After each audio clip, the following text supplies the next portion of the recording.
venía de polizón, pero se incorporó a la Marina rápidamente. A continuación, tenemos unos infantes de Marina, tenemos un pequeño trompeta del Regimiento de Voluntarios de la Victoria y tenemos húsares de Iberia, una dotación de caballería. Para estos menesteres yo adapto el rol de coronel Miralles, que fue el primer jefe que tuvo el Regimiento de Voluntarios de la Victoria precisamente. Pero vamos a hablar un poco de la infantería marina, que es la que más representada está. La infantería marina es la más antigua del mundo. Nace en el año 1670 y tantos con la misión de proteger los bajeles del rey y las instalaciones en tierra, tanto arsenales como polvorines, etcétera, etcétera, de la Armada.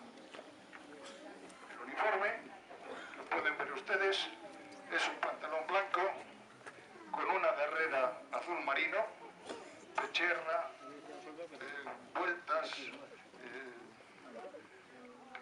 cuello, puños, todo rojo. Los botones son exactamente igual que los de 1795. No han cambiado excepto en la época de Franco, que no era un coronel.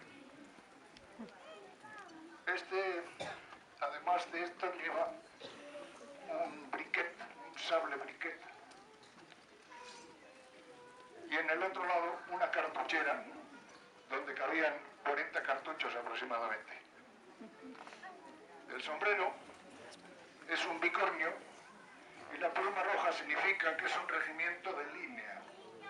Los regimientos de línea se llamaban así simplemente porque combatían en línea. Se ponían aproximadamente a una distancia, se calculaba cuando se veía el ojo, el blanco